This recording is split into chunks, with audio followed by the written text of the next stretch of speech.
My son left me in the woods on a freezing winter night, 45 miles from home, just because I refused to sign over the entire farm. The woods have a way of making old men think more clearly, Dad. I didn't argue. I didn't beg. I just stood there and watched him drive away. About 30 minutes later, a car pulled up. The person who stepped out was calm and ready. I smiled as I got into the car. He thought that night was a lesson for me, but he had no idea he was the one about to face the consequences. I'm really glad you're here. Before we continue, drop a comment and tell me where you're watching from, your city or country. It helps build this community. Please note, this story includes fictional elements for storytelling and reflection. Names and settings are coincidental, but the message behind it is meant to stay with you. The restaurant lights disappeared somewhere around mile 3.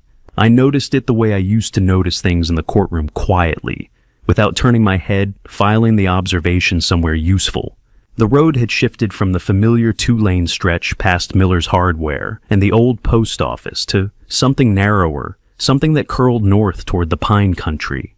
Calvin hadn't said a word since we left the steakhouse. He drove with both hands on the wheel, eyes straight ahead, jaw set in that particular way he had when he'd already made a decision and didn't want to discuss it. I let him drive. 30 years on the bench in Madison County taught me that silence is rarely empty. It carries weight. It carries intention. I sat in the passenger seat of my son's car and I listened to the silence between us the way I used to listen to witnesses who thought they were saying nothing. The trees came up on both sides around mile 12. Longleaf pines, old ones, the kind that have been standing since before either of us was born. Their tops disappeared into the December dark. No moon that night, just a sky full of cloud cover and the pale wash of the headlights cutting through the cold. The temperature had dropped into the low 30s. I could feel it at the window seal where a thin draft came through. Calvin still hadn't spoken. I thought about asking where we were going.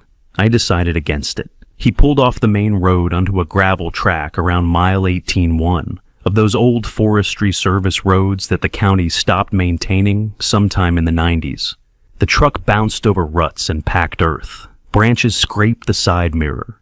We went another quarter mile before he stopped, cut the engine, and sat in the sudden quiet with his hands still on the steering wheel. The woods were absolutely still. "Dad," Calvin said. He reached into the back seat and pulled out a manila envelope. He set it on the dashboard between us. "I need you to sign these tonight." I didn't reach for the envelope. "What's in it?" I asked. "The transfer documents, the farm, the accounts." He said it the way someone reads off a grocery list. "It's the right move, Dad. You know you can't manage all of it on your own anymore. Serena and we've got a plan. We can—" "No," I said. The words sat between us as clearly as the envelope did. Calvin turned to look at me for the first time since we'd left the restaurant. In the dim light, I could see the shape of his face, Eleanor's jaw, my forehead, a combination I had once considered nothing short of miraculous. He looked at me the way a man looks at a problem he's already calculated and doesn't understand why the numbers aren't cooperating. "Dad," I said. "No, Calvin." He held my gaze for a moment. Then he looked back out through the windshield at the dark between the trees. He nodded once slowly, like he was agreeing to something I hadn't said. "All right," he said. "All right then." He started the engine. I thought he was turning the truck around. Instead, he put it in drive, and I realized after a moment that he had done the calculation before we ever left the parking lot of that steakhouse. The stopping place, the envelope, the words he'd prepared, and this too. This part he'd decided in advance. He came to a stop, leaned across me, and opened my door. The cold air came in all at once. "You need to think more clearly," he said. "Maybe a little time out here will help." I looked at him. He didn't look back at me. I stepped out of the truck. My boots found gravel, then frozen ground. I stood straight the way I had always stood, and I closed the door behind me with the same deliberate, unhurried motion I used when I closed the door to courtroom B after 30 years of decisions. Calvin pulled away without his reverse lights ever coming on. He'd left in the direction we came from.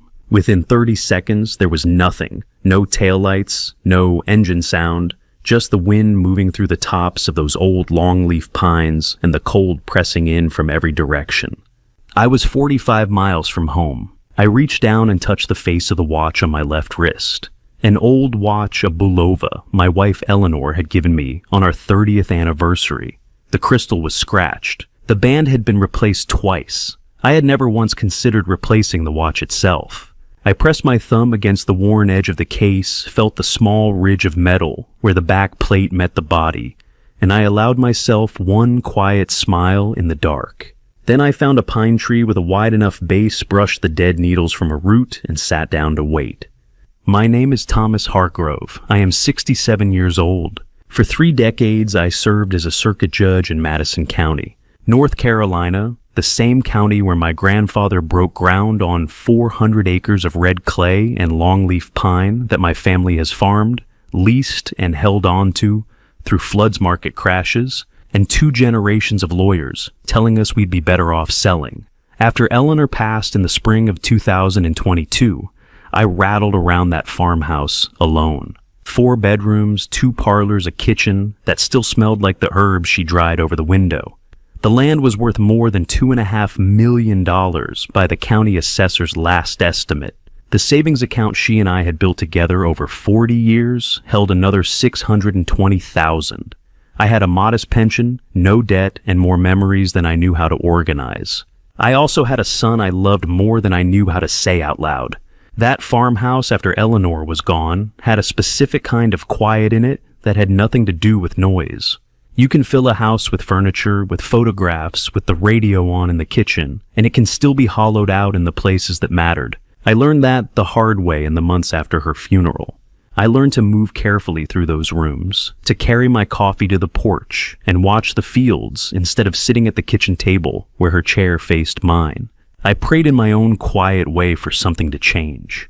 And then Calvin called. He said he wanted to come home. He said he and Serena were ready to settle down, that the city had worn them out, that he wanted to be near the land again. He said he wanted to take care of me. I believed him. I thought it was the answer to every prayer I had ever whispered to Eleanor's empty chair. I still have the drawing. I had it with me that night in the woods, folded twice, tucked into the inside pocket of my coat, right against my chest. A piece of yellowed notebook paper, the kind with the wide blue lines that elementary schools used to hand out by the ream. Calvin drew it when he was 8 years old, sometime in the fall of 1991, and he gave it to me on a Tuesday morning before I left for the courthouse. I remember because Tuesdays were always the longest days on the docket. He'd used a red crayon for my robe and a blue one for his shirt, and the 2 figures were holding hands in the way that children draw hands, oversized circles attached to straight-line arms. Above our heads, in the careful capital letters of a second grader, he had written, "Me and Dad, just as heroes." I kept it in my desk drawer for 23 years. Some mornings when a case was going badly or the weight of a decision sat heavier than usual, I would open that drawer and look at it for a moment. Not long. Just long enough to remember what it felt like to be someone's idea of a hero. By the time Calvin was 16, he had graduated from crayon drawings to sitting in the back row of my courtroom on afternoons when school let out early. He would take notes in a spiral notebook, actual notes, not the distracted doodling of a teenager killing time. Once, after a particularly difficult sentencing, I found him waiting by my car in the parking lot. "I want to be like you someday," he said. Not the way kids say things to get a reaction. He said it the way you say something you've been carrying around for a while. Someone people can trust when things go wrong. I put my hand on his shoulder, and I told him that was the finest thing anyone had ever said to me. I meant it then. I mean, it's still, even now, even after everything. Calvin enrolled in law school in the fall of 2004. He went to a mid-tier program in Charlotte, which was fine. I hadn't gone to a prestigious school either. And I believed then, as I believe now, that what a person does with an education matters more than where they received it. He graduated in 2008 with grades that were adequate and a degree that was legitimate, and a handshake I was genuinely proud to give him. What followed was harder to watch. The job market that year was brutal for new attorneys. Calvin applied to firms across the state and got interviews at several, but nothing materialized into an offer that lasted. He clerked for a small practice in Asheville, left after 8 months, over a disagreement I never fully understood. tried to start his own solo practice in 2011, and quietly dissolved it by 2013 when the clients didn't come in the numbers he'd needed. He didn't call much during those years. When he did, his voice had a tightness in it that I recognized the same tightness I had heard in the voices of men sitting across from me in courtrooms. Men who had made a series of small wrong choices and were now arriving at a large wrong consequence. By 2015, I learned from a mutual contact in Charlotte that Calvin had been spending considerable time at private card rooms, the kind that operated in the gray space between legal and illegal in North Carolina at the time, the kind where the stakes started manageable and climbed fast for people with the wrong temperament. Calvin apparently had exactly the wrong temperament.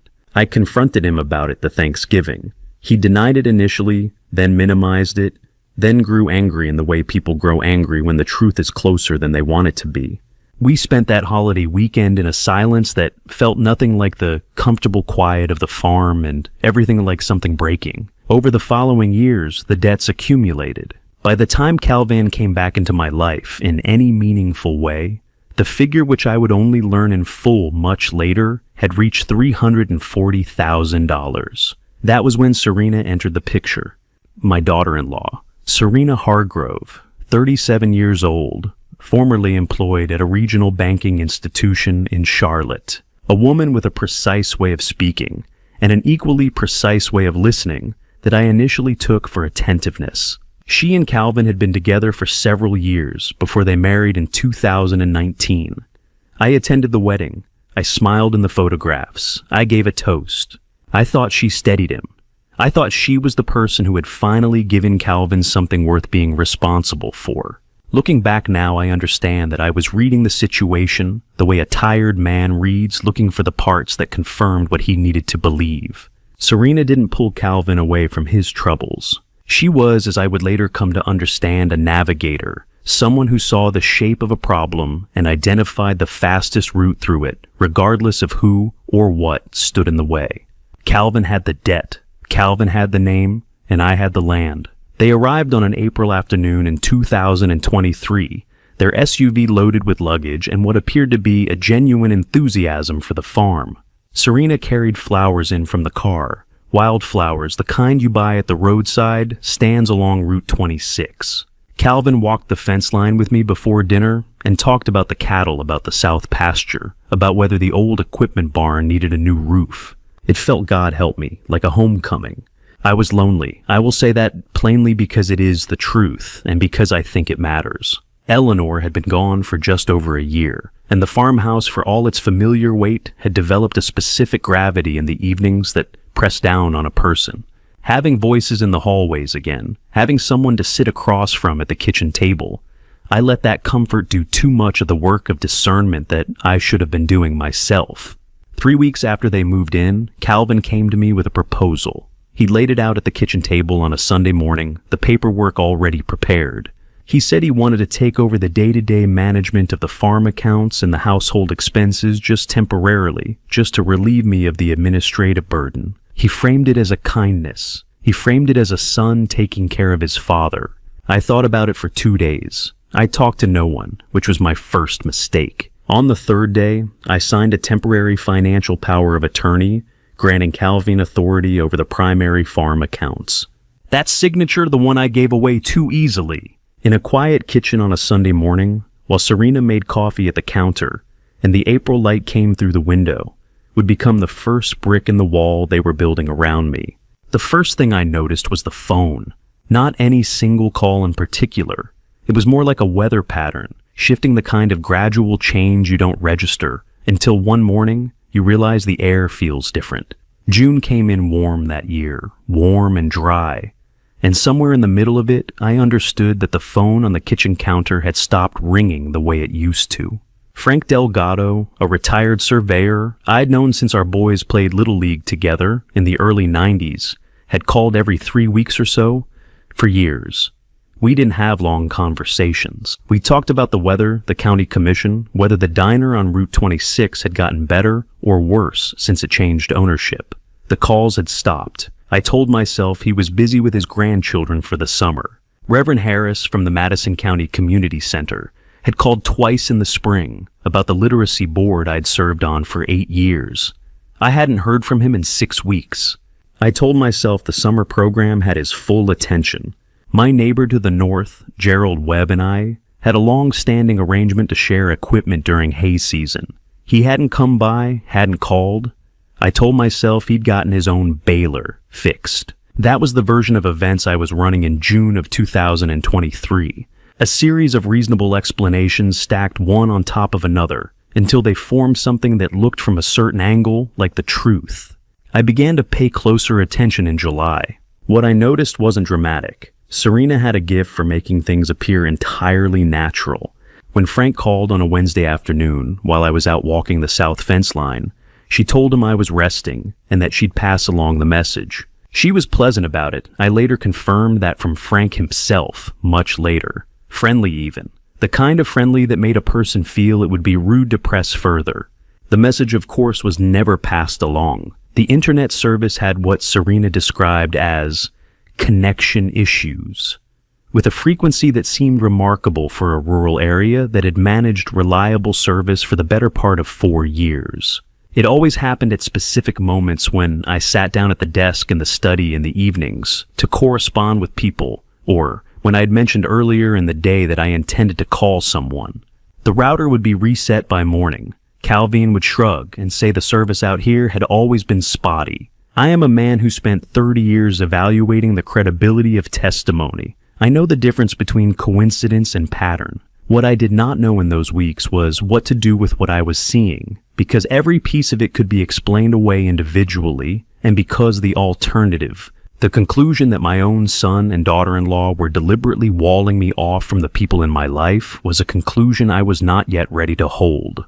So I talked myself out of it, which I now understand was exactly what they were counting on. Dorothy came on a Saturday in mid-July.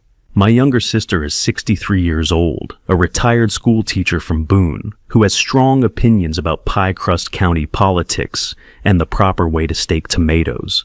She drove 2 hours to bring me an apple pie and to sit on the porch and drink sweet tea and talk the way we had talked for 6 decades. I heard her truck on the gravel drive and felt something loosen in my chest that I hadn't realized had been tight. We had a good afternoon. We talked about Eleanor. We talked about the farm.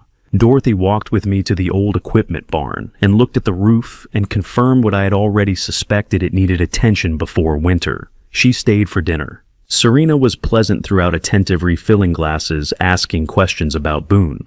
Calvin talked with Dorothy about the south pasture. It seemed for those few hours entirely normal. 2 days later, Serena came to me in the study. She sat across from me with her hands folded in her lap, and her expression arranged into something that I can only describe as carefully sorrowful. She said she didn't want to cause trouble. She said she almost hadn't come to me at all. She said she'd overheard Dorothy during those few minutes, when the two of them had been alone in the kitchen after dinner, saying something that had concerned her, something about speaking to an attorney about Thomas's capacity to manage his affairs, about whether the farm might need a legal trustee appointed. Serena said she wasn't judging Dorothy. She understood that Dorothy loved me. She simply felt that I deserved to know. Then she left me alone with it. I have cross-examined witnesses who had more integrity than that conversation deserved. But I was not in a courtroom. I was in my own study on an evening in late July, and the person sitting across from me was my daughter-in-law, who had come to me, or so it appeared, out of genuine concern. I did not stop to ask myself whether what she described was plausible, whether Dorothy had any reason to take such a step without speaking to me first, whether the story had the particular seamless quality of something that had been constructed rather than observed. I picked up the phone and called Dorothy. The conversation was not good. I was sharper than I should have been, and Dorothy, who does not accept that tone from anyone, least of all her older brother, pushed back immediately. She denied saying any such thing. She was angry in the way that people are angry when they've been genuinely wronged, which is different from the anger of people who've been caught. I knew the difference. I had seen both hundreds of times. I chose not to apply that knowledge to my sister. 3 days later, Dorothy drove back to the farm. She knocked for several minutes. She called my name through the front door. I stood in the hallway and listened to her knock and could not make myself open it. Because opening it meant admitting that I had been wrong and foolish, and that the person I was becoming frightened me. She left without a word. I watched her truck move down the long gravel drive that Eleanor had lined with river stones the summer of 2006. Dorothy didn't look back. Not once. And for the first time since Eleanor had passed, I felt completely alone in a way that had nothing to do with an empty house. The bank statement arrived on a Tuesday. I almost missed it. Serena had taken over sorting the mail, another one of those arrangements that had developed gradually framed as a convenience that I had accepted without examining closely enough. But that particular Tuesday, she had a dentist appointment in town, and Calvin was out on the south pasture. And when I came through the front door from my morning walk, I found the stack of envelopes on the hall table where the mail carrier always left them when no one answered the door. I sat down at the kitchen table and opened the statement the way I had always opened documents that required my full attention, slowly without prejudice, reading each line before moving to the next. The transfer was on the second page. $8,000 moved on the 14th of July to an account number I did not recognize, listed under a routing code that meant nothing to me. The notation beside it read, Asset Management Services, Q2 Fee. I read it 3 times.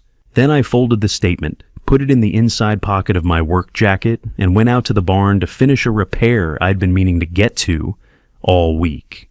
I waited until dinner. 30 years on the bench taught me many things, but perhaps the most useful was this. The manner in which a person responds to an unexpected question tells you more than the content of their answer. The content can be prepared. The manner for most people cannot, not entirely. I set my fork down about halfway through the meal and mentioned in a tone that I kept deliberately conversational that I'd noticed an item on the bank statement. $8,000. An asset management fee. I said I didn't recall authorizing that specific disbursement. Calvin looked up from his plate. Something crossed his face, not guilt exactly, but a kind of rapid calculation, the look of a man running through options in the space of a second. Then his expression settled into something that I would describe as controlled impatience. He explained briefly and without warmth that the payment was for the quarterly oversight fee charged by the property management consultant he had engaged on the farm's behalf. He said it was standard. He said he'd mentioned it. He said these were the kinds of operational details that I had asked him to handle so that I wouldn't have to think about them.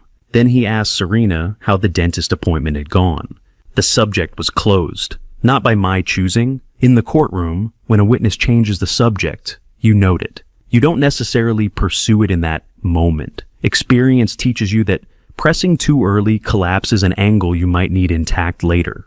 But you note it and you file it and you return to it at the time of your own choosing. I excused myself after dinner and went to the study.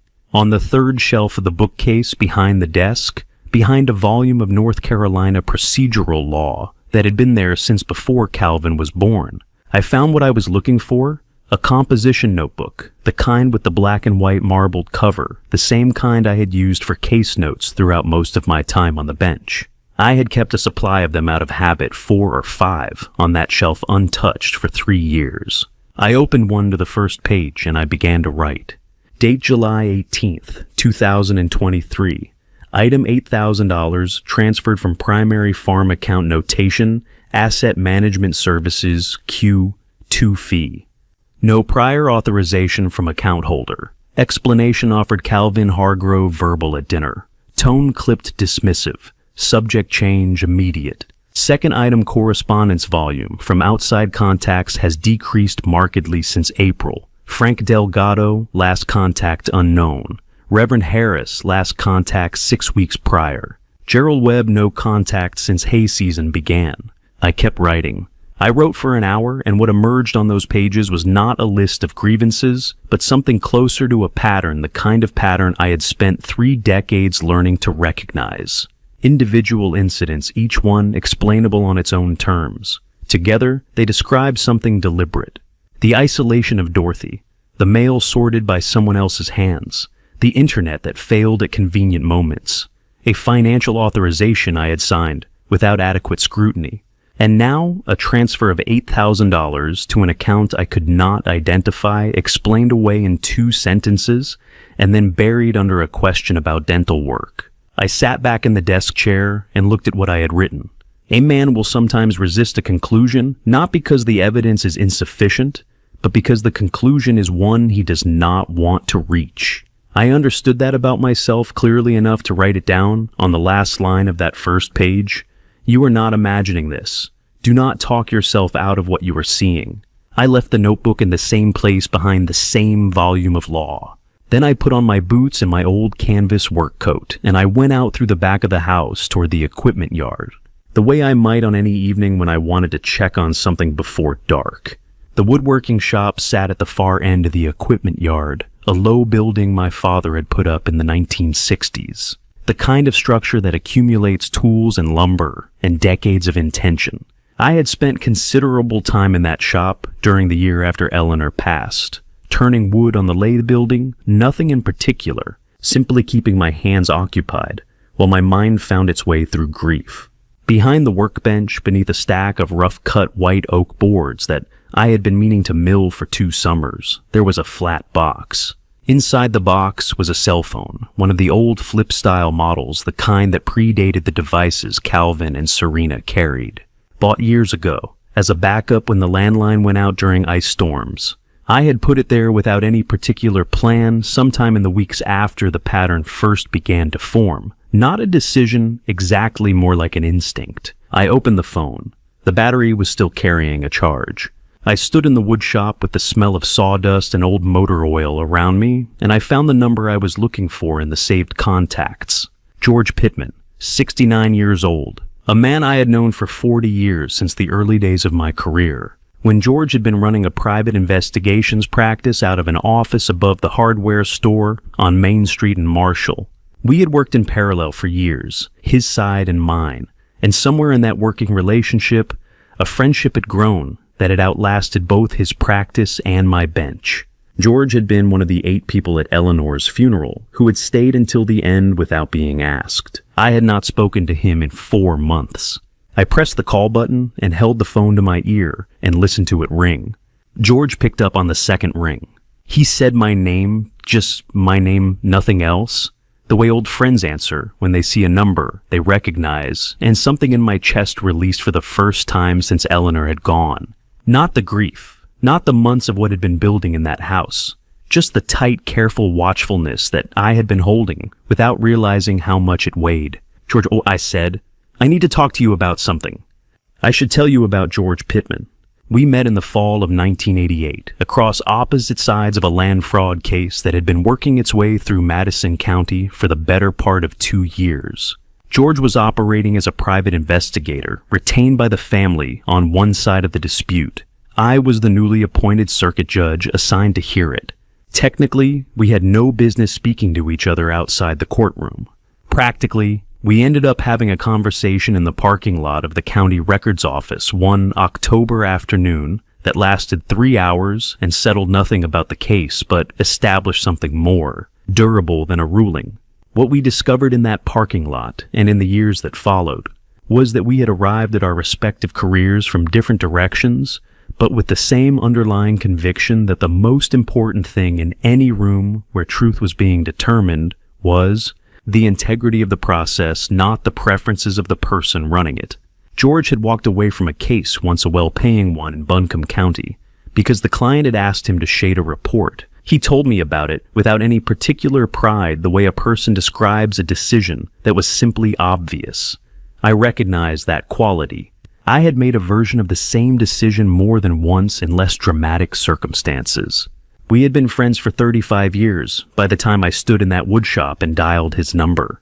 George retired from his investigative practice in 2010, not because the work had diminished, but because, as he put it, his knees had. He moved to a property in Yancey County, about an hour's drive north of the farm, where he kept bees, maintained a sizable vegetable garden, and because George was constitutionally incapable of leaving things alone, continued to notice things. He had contacts throughout the western counties who called him occasionally with questions. He had databases he still accessed. He had, as I would discover, been paying attention to my situation for longer than I had been paying attention to it myself. During that first call in July, George told me things I was not prepared to hear. He had noticed the change in me, or rather the change in my visibility sometime in the late spring. A mutual acquaintance had mentioned in passing that Thomas Hargrove seemed to have gone quiet lately, that his son and daughter-in-law were very much present at any public occasion, but that Thomas himself seemed less like a man choosing to step back and more like a man who had been stepped back on behalf of. George being George had filed that observation and begun pulling threads.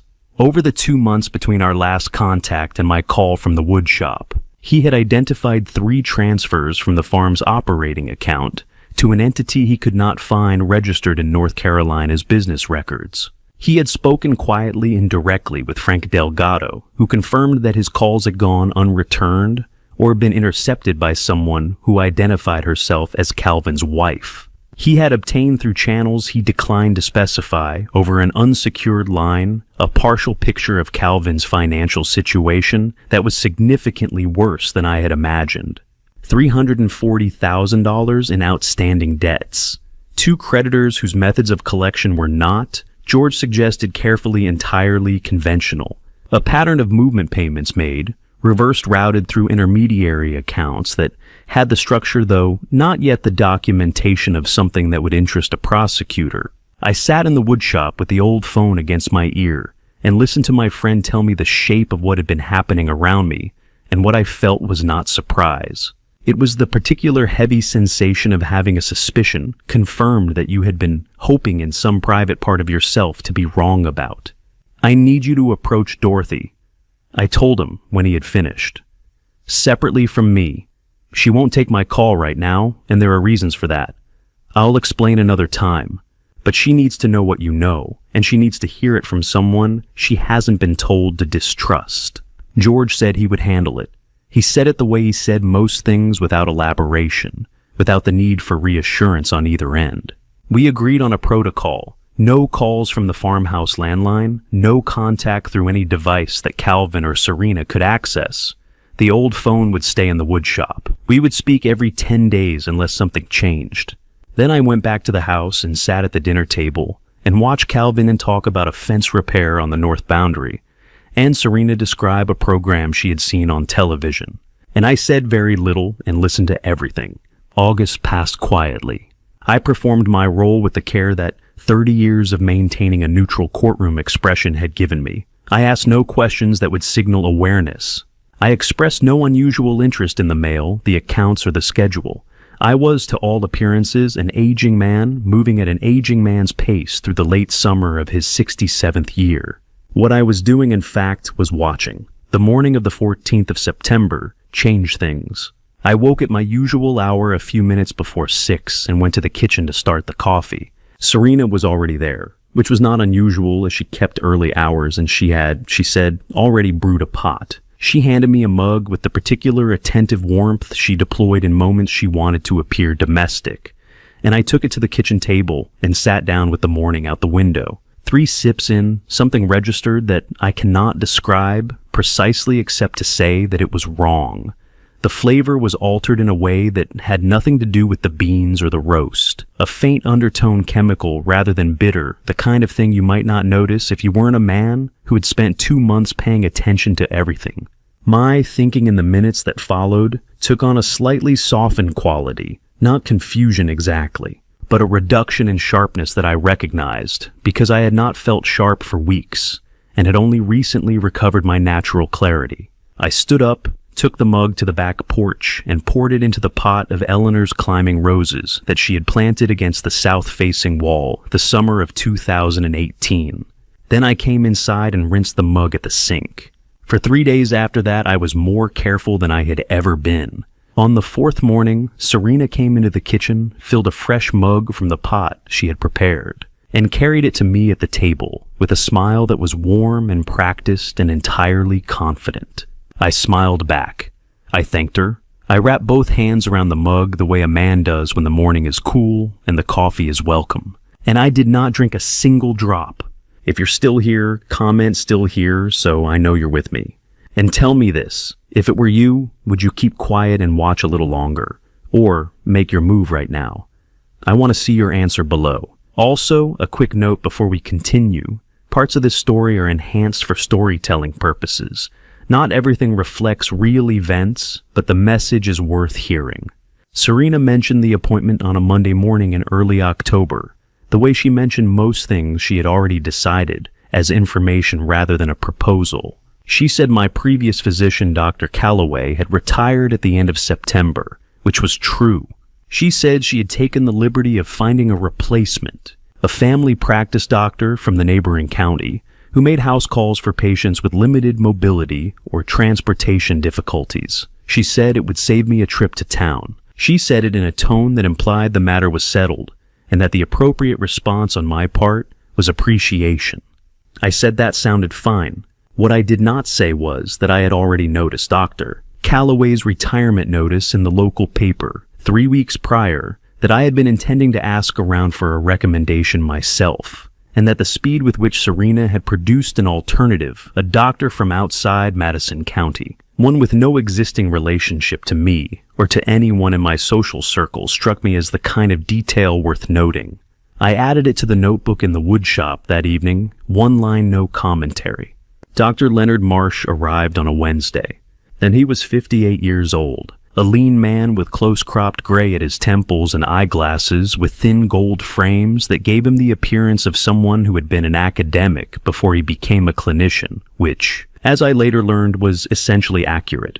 He carried a worn leather bag that looked older than my desk, and moved through the front parlor with the unhurried manner of a man accustomed to entering houses in the middle of other people's difficult circumstances. Serena showed him in, offered coffee, and excused herself to the kitchen to prepare it. Dr. Marsh set his bag on the side table, opened the intake folder he had brought, and looked down at the patient name on the first page. Then he looked up at me. "Thomas Hargrove," he said. It was not a question. His voice had dropped just slightly into something more careful. "Circuit Judge, Madison County." "And retired," I said. He was quiet for a moment. From the kitchen came the sound of the cabinet opening the familiar pull of the coffee drawer. "My father's name was Raymond Marsh," he said. "He owned a property in eastern Madison County, about 60 acres, a small cattle operation. In 2003, the insurance company handling his property coverage denied a structural damage claim, a denial that would have forced him to take out a loan he couldn't have repaid at his age. The case went to your court. I remembered it. Not immediately, not with the fluency that I could recall cases from my active years on the bench, but it came back as he spoke the specifics of the dispute, the pressure that had come from the insurance company's legal team regarding the disposition, the fact that the evidence had not supported their position regardless of the pressure. "You ruled in his favor," Dr. Marsh said, "and I was told later that there had been efforts to suggest a different outcome." "The evidence didn't support a different outcome," I said. He nodded once slowly. "My father kept the property until he passed in 2005. His last instruction to me was to find a way to thank Judge Hargrove." He paused. I never found the occasion until now. The kitchen sounds had stopped. Dr. Marsh reached into the folder and withdrew a prescription pad. He wrote methodically, tore the sheet free, and held it out to me. Beneath the printed prescription, a standard blood pressure medication, nothing unusual. There was a second slip of paper, smaller, folded once. On it was an email address handwritten. "For any questions about your care," he said evenly, as Serena came back through the doorway with 2 cups on a tray. I sent the first message from the wood shop the following evening, using the old laptop I kept there for lumber calculations, and had connected to a cellular signal booster rather than the house network. Dr. Marsh responded within the hour. Over the next 2 weeks, he made 2 additional visits to the farm, both scheduled through Serena, both conducted with the professional composure of a man doing exactly what he appeared to be doing. On the second visit, while Serena was occupied with a phone call in the back of the house, he removed a small vial from his bag and showed it to me briefly before returning it. He had obtained it, he explained in a subsequent message, from the kitchen medication drawer during a moment when the house was briefly unoccupied, a moment that George had helped arrange through a pretext I was not fully informed of. The compound in that vial, according to a laboratory contact doctor, Marsh trusted was a substance known to produce temporary cognitive dulling and disorientation when administered in small, repeated doses. The effects were consistent with early-stage memory impairment. They were also, he wrote, entirely reversible once exposure ceased. More importantly, he had completed and signed a formal medical assessment, concluding that I was in full possession of my cognitive faculties, that there was no clinical basis for any claim of diminished capacity. I read that assessment 3 times in the woodshop, by the light of the old work lamp, and felt something settle in me that had been unsettled for a long time. George received the documents the following week.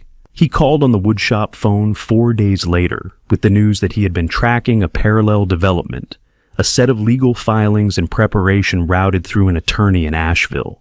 That outlined a petition for legal guardianship over my person and estate. The basis cited was cognitive decline.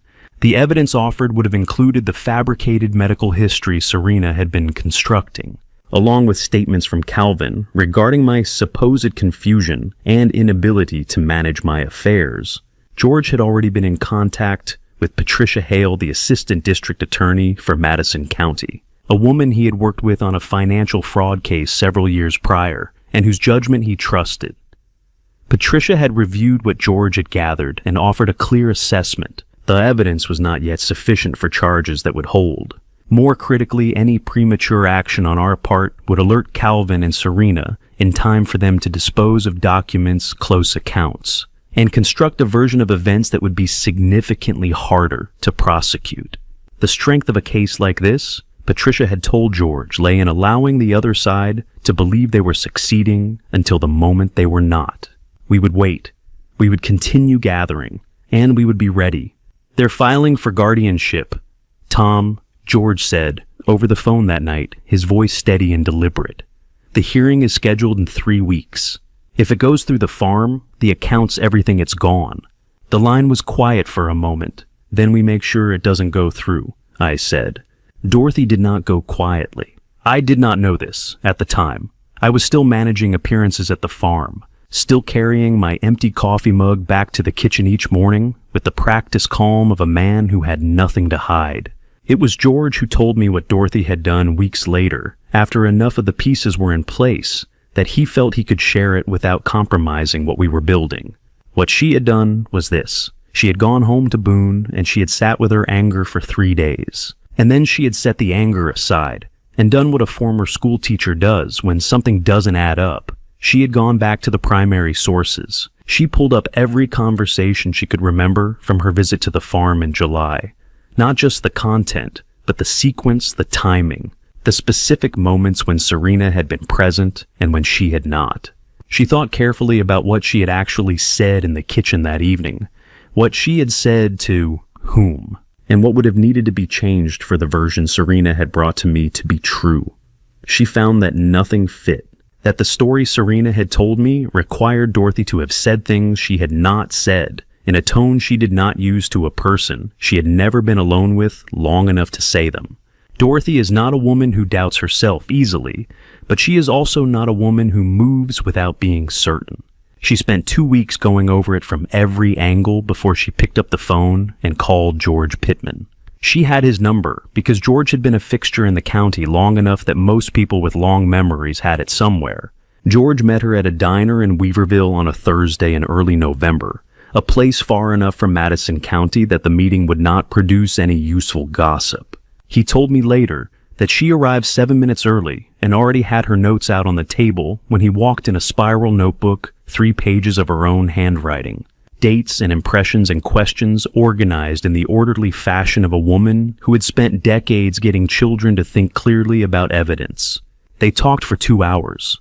George confirmed what she had suspected about the broader situation without telling her more than she needed in order to make a decision. The decision she made was the right one. She went home and retrieved a box she had been keeping in the hall closet since the spring of 2022. Eleanor had given it to her during the last difficult months, not dramatically, not with any formal ceremony, but in the quiet way that 2 women who have known each other for 40 years communicate about things that matter. She had handed Dorothy a small lockbox and said simply that she had been writing some things down and that Dorothy should keep it somewhere safe. She said to open it only if it became necessary. She did not explain what necessary meant. She did not need to. Dorothy had respected that instruction for a year and a half without opening the box. She opened it the night after she met with George. Inside were 43 pages in Eleanor's handwriting. Not a formal diary exactly. More like the private notes of a woman who was running out of time and wanted to make sure that what she had observed did not disappear with her. The entries spanned 14 months from February of 2021 through the end of March of 2022.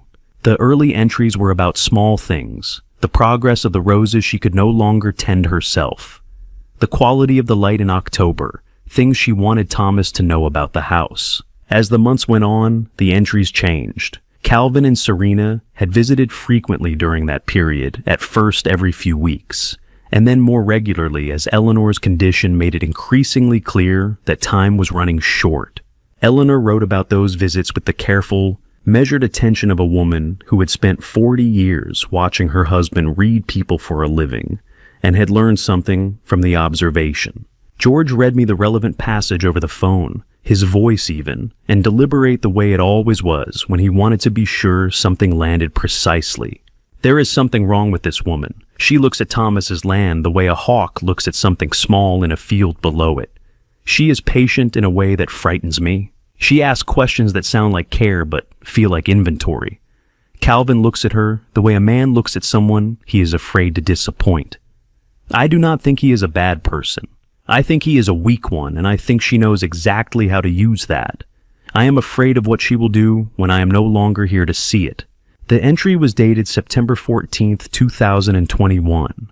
I sat in the woodshop with the phone against my ear and did not speak for a long time. Eleanor knew, I said finally.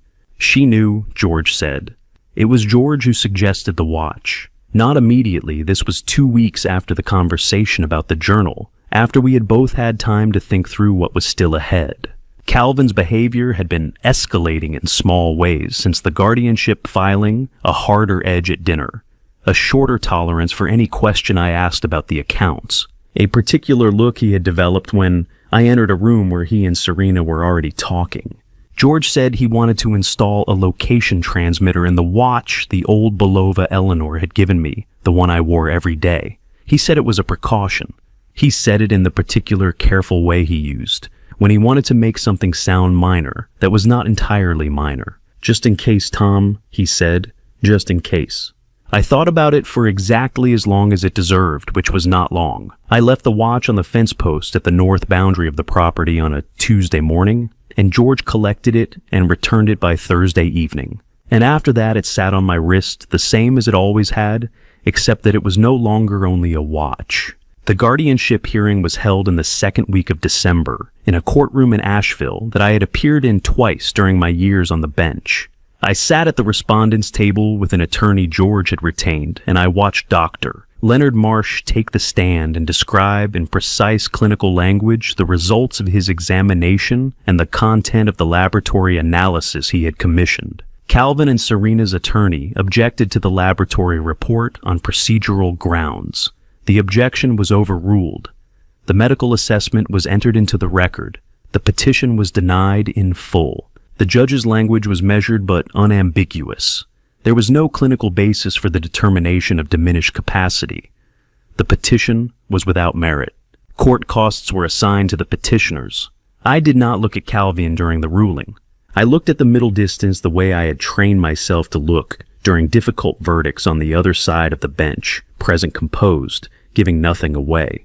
In the hallway outside, as the attorneys gathered their documents and the attendants cleared the gallery, Calvin came to stand beside me. He leaned close enough that only I could hear him. "This isn't over, old man," he said.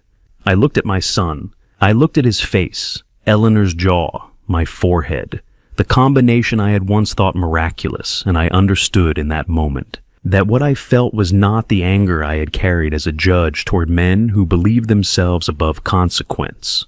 It was not the grief I had been carrying since the spring of 2022. What I felt standing in that hallway was something I had very rarely felt for anyone who had sat across from me in a courtroom. Pity. He knocked on my bedroom door on a Thursday evening 3 days after the hearing. I was at the small writing desk by the window, reading through an old case digest I had pulled from the shelf, not for any particular reason, just for the comfort of familiar material. The knock was unhurried, the knock of a man who was not worried about the answer. Calvin stood in the doorway in a collared shirt and a jacket I had not seen before. He was smiling, the full smile, the one that reached his eyes, the one I had not seen directed at me in months. He said he wanted to take me to dinner. He said he knew things had been tense lately, and that he was sorry for that, and that he thought a good meal and some time together might do them both good. He named the restaurant Harlan Steakhouse on the east side of town, the place with the dark wood paneling and the good bourbon selection and the tables far enough apart that you could have a real conversation. I looked at my son in the doorway and I said, that sounded fine. What I did not tell Calvin was that I knew Harlan's well, not as a place I had discovered in recent years, but as a place Eleanor and I had gone for 31 years of anniversaries and quiet celebrations. A place where the host knew our names, and the corner booth in the back had been ours by informal understanding since before Calvin was old enough to eat steak. I had not been back since Eleanor passed. I had not been ready. I understood that Calvin either knew this and had chosen the location deliberately or did not know it and had chosen it for other reasons. I was not certain which possibility I found more troubling. I took my suit jacket from the closet, a charcoal wool the one I wore when the occasion required something presentable, but not formal. In the inside breast pocket I placed a small digital recorder that George had passed to me 2 weeks prior through the dead drop arrangement we had established at the north fence post. The recorder was no larger than a pocket knife. George had shown me the single button operation press once to begin, press again to pause. I pressed it once in the bathroom mirror, confirmed the small indicator light came on, and put the jacket on. Then I checked the watch. Eleanor's watch pressed my thumb, once against the worn edge of the case, the way I had done in the forest on the night this story began, and went downstairs. Serena was in the kitchen when I came down. She looked up from what she was doing and said, with the warm register she used for performances, that it was good to see us going out together, that it had been too long, that she hoped we'd have a wonderful evening. I told her thank you and followed Calvin out to the truck. Harlan's was quieter on a Thursday than on weekends, which I suspected was part of the calculation. The host showed us to a booth near the back, not our booth, the one 2 tables over, and left us with menus we both knew well enough not to need. Calvin ordered a bourbon. I ordered water and kept my hand near the outside of my jacket pocket, where I could feel the slight weight of the recorder. What followed was the most carefully constructed meal I have ever sat through. Calvin was warm, in the way a very good actor is warm, not overdone, not with the quality of performance that trips itself up through excess, but with the practiced ease of someone who has found the correct register and is holding it. He asked about the farm, about the south pasture, about whether the equipment barn roof had been looked at yet. He poured from the breadbasket the way you pour for someone you are comfortable with. He laughed at the right moments, paused at the right moments, left space in the conversation, the way a person does when they want you to feel heard. Somewhere in the middle of the main course, he mentioned Eleanor. He said it quietly, looking down at his plate for a moment before looking up. He said he had been thinking about her lately. He said he missed her in the way that you miss someone who was the center of a thing, and that the farm felt different without her, in ways he found difficult to describe. His voice dropped just slightly on her name. His expression arranged itself into something that looked from across the table very much like genuine grief. I held my bourbon glass with both hands and watched my son's face and said nothing. I had spent 30 years watching people perform emotions they did not feel. I had also spent 30 years watching people feel emotions they did not know how to express. The difference was not always obvious from the outside, and on that particular night sitting in a booth, 2 tables from where Eleanor and I had spent 31 years of quiet celebrations, I allowed myself the possibility that both things might be true at once, that Calvin could be performing grief and feeling it simultaneously, that a man could be capable of what he was capable of and still carry something real beneath it. I filed that thought away for later. There would be time for it later. What I needed in that moment was to stay exactly where I was present, composed, giving nothing away. He suggested a drive when the bill was settled. "Let the meal settle," he said, pulling on his jacket. "Take the long way back. I haven't driven out north of town in a while." I said that was fine. We walked out into the December cold together, our breath visible in the parking lot. Light, and I thought briefly of all the times I had walked out of that restaurant with Eleanor's hand in the crook of my arm. I let the thought pass. There was no useful place for it tonight. Calvin drove without urgency. The truck moved through the east side of town, past the hardware store and the county records building, and the old post office through the intersection, where Route 26 met the county road north, and then out past the last of the streetlights into the dark beyond the town limits. The road narrowed. The trees came up on both sides, the long-leaf pines, old growth, the kind that have been there longer than any dispute over any piece of land in this county. I watched the road. I did not speak. Calvin did not speak. The clock on the dashboard read 11:17. I kept my right hand relaxed in my lap, and my left hand resting on the door panel near the window, and I breathed slowly the way I had learned to breathe during difficult sessions in, through the nose measured out without any sound. The recorder in my breast pocket was running. The watch on my left wrist was doing what it had been designed recently to do. The truck slowed, turned off the main road onto a gravel track. I recognized the old forestry service road, the one the county had stopped maintaining in the 90s. The branches scraped the mirror. The headlights cut through the dark between the trees and found nothing on the other side. Calvin brought the truck to a stop. He put it in park. His hands came off the wheel and settled in his lap.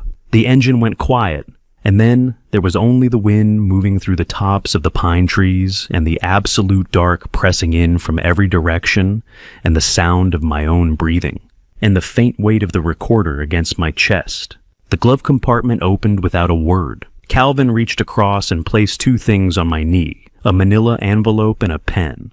He had prepared this in advance, brought it to dinner in his jacket, or left it waiting in the truck. Now it sat on my knee in the dark of a forestry road, 45 miles from the farm, and my son was looking straight ahead at nothing, both hands back on the wheel. I drew out the top sheet far enough to read the heading by the pale dashboard light. Deed of transfer. Hargrove Farm and Associated Assets, Madison County, North Carolina. I read the first two lines. Then I put the papers back in the envelope, set it on the dashboard, and placed the pen on top of it. "Oh no," I said. Calvin turned to look at me. What moved across his face was not rage. It was colder than rage and more considered. It arrived and settled the way a decision settles, rather than the way an emotion does. "The forest has a way of making old men think clearly, Dad," he said. His voice was quiet, measured. "You should take your time." I looked at my son the way I had looked at men in courtrooms, when I needed to see them plainly past what I wanted them to be, down to what they were. I saw the flatness behind his eyes, the calm of a person who believes they hold every advantage. Then I opened my door. The December cold came in, immediately sharp, dry, unambiguous. My boots found gravel. I stood up slowly with the full deliberateness the moment deserved and closed the door behind me. Calvin did not call after me. The engine idled for a long moment. Then the truck reverse turned, and the taillights curved with the forestry road and disappeared. The quiet that followed was total. I was not afraid. I want to say that plainly because I think it matters. What I felt standing in that forest was not fear, but something quieter and more complicated, the sensation of a long, compressed weight finally finding the shape of the container it had been poured into. A situation that had been building since April had arrived at last, at the form it was always moving toward. I found a pine tree with a wide root system and sat down on the largest root, brushing aside the needles first. Old habit. I rested my left wrist on my knee and looked at the watch in the faint light. The Bulova Eleanor had pressed into my hands on our 30th anniversary, a Saturday in May of 2012, when the farm was full of late spring light, and she said she wanted me to carry something of hers. The crystal was scratched. The band had been replaced twice. The watch itself never had been and never would be. George had modified it 6 weeks ago at the north fence line. I pressed my thumb against the worn edge of the case and looked up through the gap in the pines at the cold, dark sky. I waited. 32 minutes. I had counted them as a discipline the way you track time, when time is the only variable you're managing. The cold was real, but manageable. My coat was adequate. I had dressed that morning with the theory that Calvin's invitation arriving 3 days after a courtroom defeat was unlikely to be entirely benign. A man who spent 30 years evaluating evidence learns not to dismiss his own assessments. At 32 minutes, headlights appeared at the far end of the road. Steady, unhurried, not sweeping the trees like a searching vehicle, but moving with the certainty of someone who knew exactly where to go. A Ford F-150 navy blue came to a stop 20 feet from where I sat. George Pittman stepped out in his brown canvas work coat, carrying a stainless steel thermos. He looked at me on the pine root, took in the scene with the composure of a man who had anticipated it and said nothing for a moment. Then did it land. Every word I said. He crossed to me and held out the thermos. I unscrewed the cap, and the smell of coffee rose into the cold air between us. Can you walk to the truck? Not concerned, practical directness. I have been sitting on a tree root for half an hour, I said. I can walk to the truck. He drove without speaking for the first several miles, which was the right instinct. We went to his property in Yancey County, an hour north. I slept in the guest room. By 5:30, George had coffee on the stove, and we sat at his kitchen table in the early dark and worked through what the recording had captured and what needed to happen next. By 6 o'clock, the plan was clear enough to act on. He drove me back to the farm before Calvin would be awake. The truck moved through the early morning dark through Yancey County and into Madison, past fence lines and fields I had known for 40 years. I sat with my hands in my lap and watched them pass and said nothing. George said nothing. Some decisions don't need to be explained. They only need to be made. George dropped me at the equipment yard gate at 6 o'clock exactly. I went in through the wood shop the way we had planned, through the side door with the spare key I kept on a hook behind the lathe, through the yard, and in through the back of the house before the kitchen light came on in any window. The farmhouse was still dark and quiet. December mornings in Madison County have a particular quality the cold holds overnight and releases slowly, and the fields carry a pale frost that catches the first gray light before the sun has any real strength. I hung up my coat. I washed my hands at the kitchen sink. Then I filled the old percolator from the bag of ground coffee I kept in the back of the cabinet, not the coffee Serena bought. The dark roast in the red bag that I had been drinking since before Calvin was born, and I set it on the stove and waited for it to run. I sat down at the kitchen table with my mug when it was ready, my back to the window facing the doorway to the hall, and I read the 2-day-old newspaper that was still folded on the corner of the table where I had left it. Outside, the fields were coming up gray and silver in the early light. A crow landed on the fence post at the edge of the yard and sat there for a while, apparently satisfied with the view. At 7:15, I heard footsteps on the stairs. Calvin came into the kitchen, the way he always did in the morning, shirt untucked, moving without full attention, reaching for the cabinet above the coffee maker before he had entirely processed the room. He had the cabinet open and his hand on a mug before he registered that someone was sitting at the table. He stopped. The color left his face in the specific way that color leaves a face when the body understands something before the mind has finished calculating it. He stood with his hand still on the cabinet door and looked at me sitting at the kitchen table with my newspaper and my coffee. And for a long moment, neither of us said anything. I looked up from the paper. "Good morning, Calvin," I said. "Coffee's on the stove. Help yourself." He did not move for another moment. Then he set the mug down on the counter without filling it and walked back out of the kitchen without a word. I turned the page of the newspaper. I heard them from behind the closed door of my study 20 minutes later. Not the words, just the register. Serena's voice low and fast. Calvin's shorter, tighter responses. The particular cadence of two people who have encountered a variable they did not account for and are trying very quickly to recalculate. I had heard that cadence in hallways outside courtrooms more times than I could count. I finished my coffee. I rinsed the mug. I put on my good coat and my boots, and I drove into town. Patricia Hale's office was on the second floor of the Madison County Courthouse, a corner room with windows that faced the parking lot on one side and the old courthouse lawn on the other. She was 45 years old, with the focused economical manner of someone who had been doing serious work for long enough that she no longer needed to perform seriousness. George was already there when I arrived, seated across from her desk, with a file folder open in front of him. Patricia stood when I came in, shook my hand, and gestured to the chair beside George's. "Ne Judge Hargrove," she said. The title was a courtesy I had been retired for 3 years, but she used it with a matter-of-factness that told me she was not reaching for flattery. She simply considered it accurate. We spent the next 2 hours going through the material George had assembled.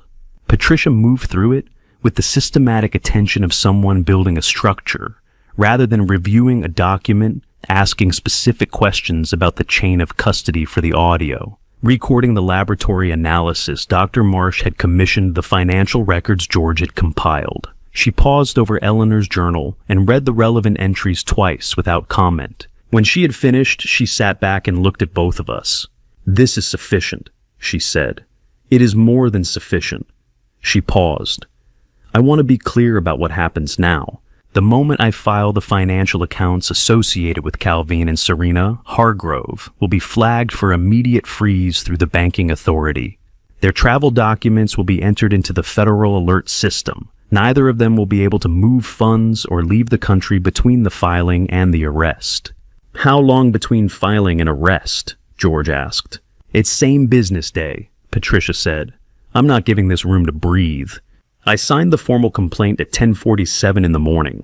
I signed it at Patricia's desk, with the same deliberate, unhurried motion I had used for every significant document in my professional life, not because the moment required performance, but because some actions deserve to be done with full intention. Patricia filed at 11:15. I drove out to the edge of the county after that. Not for any particular reason, I simply needed to be somewhere that was not an office and not the farm for an hour. I drove the roads I had driven for 40 years, through the towns and past the fields, and along the creek bottom, where the sycamores had gone bare for winter, and I let the morning move at its own pace outside the window. At 2 o'clock, I stopped at a diner in Marshall and had a bowl of soup and a piece of cornbread. And I sat at the counter and watched the lunch crowd thin out and did not think about anything in particular. At 4:47 in the afternoon, Patricia Hale signed the arrest warrant. George sent me a single word on the woodshop phone at 4:51, "Done." I sat with that for a moment. Then I started the truck and pulled back onto the highway toward home. By the time I turned into the long drive of the farm for dinner, the machinery had begun to move. And machinery like that, once it has been properly set in motion, does not stop. Before we go on, just a quick note, parts of this story are shaped with fictional elements for a more engaging experience. If this resonates with you, feel free to share and subscribe to follow upcoming stories. And if this isn't your kind of content, you're always free to step away at any time. 1 week passed. I will not pretend it was an easy week. I went through the motions of the farm, the morning walk, the equipment check, the feeding schedule, and I sat across from Calvin and Serena at dinner each evening with the same composed neutrality I had maintained for months. They were quieter now, more careful. The particular energy in the house had shifted from controlled pressure to something more brittle. The way ice shifts when the temperature has been rising for days, and the surface is still intact, but the structure beneath has begun to give. I did not know exactly when the officers would come. Patricia had told me the timing would be within the week, coordinated with the financial freeze to prevent any last-minute movement of assets. She had told me to be present at the property and to stay out of the way when it happened. On the 8th morning, I came down to the kitchen at my usual hour, made breakfast, and ate alone at the table with the winter fields going pale in the early light outside the window. At 7:20, I heard tires on the gravel drive. Not one vehicle, two. I stood up from the table and walked to the hall doorway. From there, I could see the length of the entrance hall to the front door, and beyond it, through the sidelight windows, the shape of 2 vehicles pulling up to the front of the house. I went to the foot of the stairs and stopped there. One hand on the newel post, weight settled the way a man stands when he has decided to observe and not to intervene. The knock came hard and official, the knock that carries its own authority, regardless of who opens the door. Calvin came down the stairs first. He was in the clothes he slept in, his hair not yet arranged, and he moved with the residual confidence of a man who has not yet registered what kind of morning this is. He reached the front door and opened it, What happened to his face in the next 3 seconds was something I had witnessed from the other side of a courtroom, many times the specific, irreversible moment when a person understands that the calculation they have been running has reached its end. He took a step backward. His mouth opened and closed once. The lead officer was a woman in her 40s with a Madison County Sheriff's Department jacket and a manner that was professional and entirely without drama. She identified herself, stated that she had a warrant for the arrest of Calvin Hargrove and Serena Hargrove, and began reading the charges in the level. Procedural voice of someone who has done this a great many times. Elder financial abuse. Conspiracy to commit fraud. Deliberate administration of a cognitive-altering substance to a vulnerable adult. Unlawful attempt to seize property through coercion. 4 counts. I heard Serena before I saw her, a sharp intake of breath from the direction of the living room. She had come to the doorway between the living room and the hall, and she was standing with both hands gripped around the back of the sofa, the way a person grips something solid when they need an anchor. Her face had the particular stillness of someone who is processing consequences they had, until this moment, considered theoretical. The officers were efficient and unhurried. Within minutes, both Calvin and Serena had been moved to the entrance hall. The restraints went on, with a metallic sound that carried through the quiet of the farmhouse the way sounds carry in the early morning when there is nothing else competing with them. Calvin turned his head and looked up at me. I was standing at the foot of the stairs, one hand still on the newel post, and I looked back at him. I did not move toward him. I did not speak. I held his gaze the way I had held the gaze of every person who had ever sat across from me in a proceeding that required my full and undivided attention, present steady, entirely without the need for the moment to be anything other than what it was. He looked at me for a long time. Then the officers moved, and he moved with them, and the front door opened onto the December morning. I watched through the sidelight window as the 2 vehicles crossed the gravel drive and turned out onto the county road. The last of the brake lights disappeared around the curve at the bottom of the hill. The farm went quiet. I stood in the entrance hall alone for a while, my hand still on the newel post. Then I went back to the kitchen and finished my breakfast. 2 weeks later, I sat across from Patricia Hale in her corner office at the courthouse. She had updates, and she had a warning, and she gave me both with the same measured directness she applied to everything. The financial freeze had captured substantially all of the assets Calvin and Serena had moved, not every dollar, but enough that restitution was viable. The prosecution's evidentiary position was strong. She expected to proceed to trial in February. The warning was Wade Coleman. He was 50 years old, a criminal defense attorney out of Asheville who had built a reputation over 2 decades for a specific courtroom strategy when the evidence against his client was strong. He redirected the jury's attention toward the credibility of the person making the accusation. He did not argue that his clients were innocent, so much as he argued that the other side was not trustworthy. He had done it successfully more than once with elderly complainants whose histories could be made to look in the right light like liabilities. Patricia told me this without softening it, which I respected. "He'll go after your record," she said. "Specific cases. He'll look for anything that can be framed as bias, error, or impropriety. His goal will be to make the jury wonder about you before they wonder about Calvin." I nodded. "He'll have done his research," she continued, "and he is very good at what he does." "I know what he does," I said. "I've been watching attorneys like Wade Coleman walk into courtrooms since before he passed the bar exam." Patricia looked at me for a moment. "Good," she said. "Then you know what to expect." I drove home through the early winter dark, the familiar roads running past familiar fields, and I thought about what Patricia had said. Wade Coleman was skilled. He was experienced. He had a strategy that had worked before, but I had spent a career in rooms where people like him operated. I had watched them construct narratives, redirect attention, locate the weaknesses in a case and press. I understood the mechanics of what he would attempt. Now I would be sitting in the chair on the other side of the courtroom. I was not afraid. I had spent an entire professional life watching men like him work, and I understood every move they made before they made it. I had not worn the black suit since the day I retired. It had been cleaned and pressed and returned to the closet 3 years ago, and there it had stayed not as a relic exactly, but as something I was not ready to make a decision about. It was the suit I had worn on the first morning I sat behind the bench in courtroom 4 in February of 1990, 34 years ago, when I was 33 years old, and the weight of the robe felt like something that needed to be earned rather than simply put on. I had worn it on the last morning too in the spring of 2020, when I had sat for the final time in that same room and felt with the clarity that finality brings, that I had tried to do the work as honestly as I knew how. I put it on in the hotel room at 6:15 in the morning. It still fit. The fabric held its shape the way good wool does. I stood at the mirror for a moment, adjusted the collar, and looked at the man looking back at me. Then I went down to the lobby and ate breakfast alone, and at 8:30, I walked into the Madison County Courthouse for the first time as a complainant.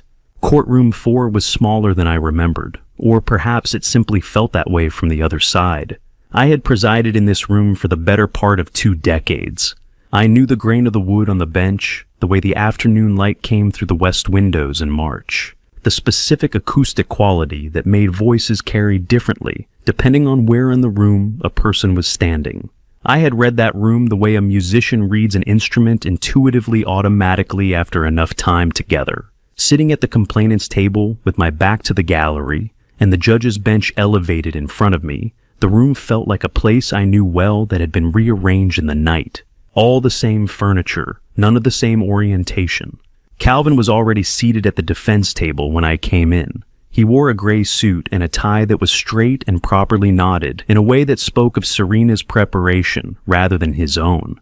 Wade Coleman sat beside him, a compact man in his 50s with close-cropped silver hair and the particular stillness of someone who conserves his energy for when it is needed.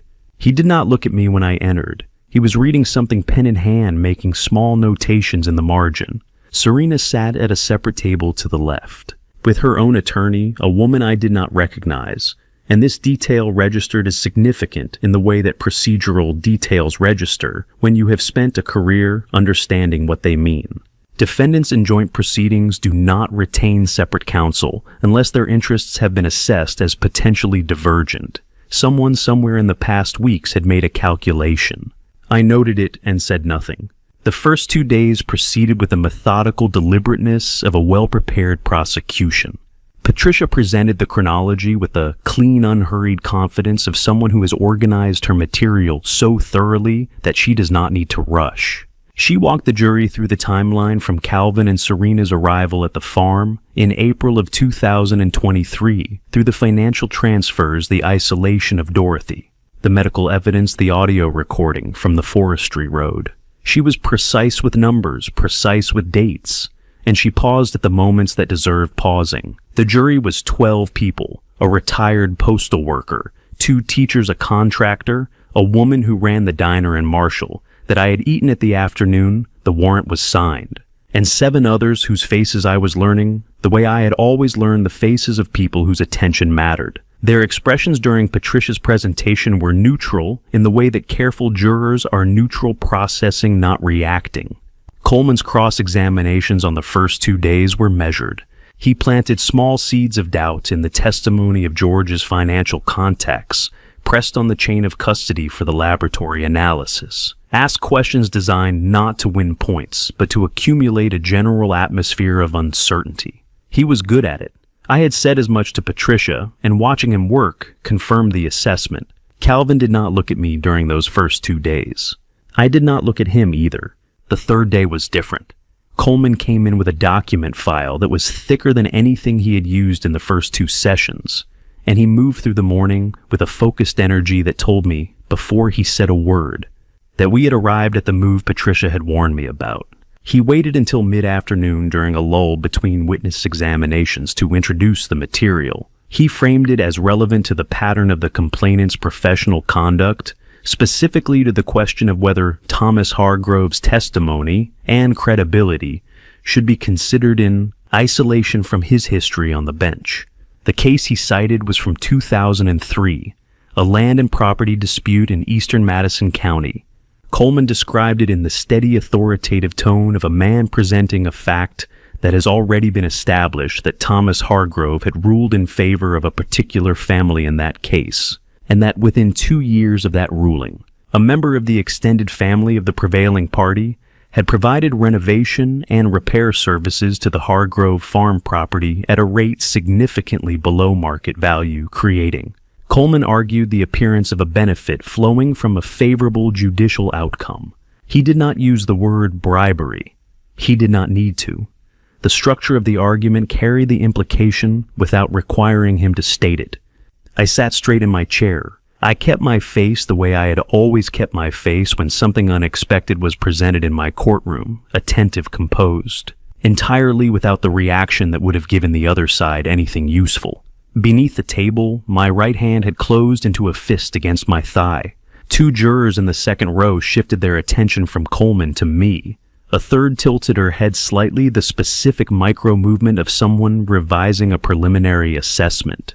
Patricia was on her feet within seconds, objecting on the grounds that the characterization was unsupported and the implication unsubstantiated. The judge, a woman in her late 50s who had been managing the proceeding with careful impartiality, sustained the objection, but allowed the underlying case reference to remain as a matter of record subject to proper evidentiary support. Patricia requested an adjournment to the following morning. It was granted. George and Dorothy worked until 3 in the morning. I knew this because George sent brief updates to the woodshop phone, which I had brought to the hotel at 11:01 and again at 2:47. Each message was short and factual. By the last one, they had located what we needed. I sat in the hotel room, with the lights low, the suit jacket draped over the chair, and Eleanor's watch held in both hands against my chest. Not on my wrist in my hands the way you hold something you need to feel the weight of. One more day, I said to the room. Not a prayer exactly, not out loud to anyone in particular, just the words a person says when they need to hear them in their own voice. I just need one more day.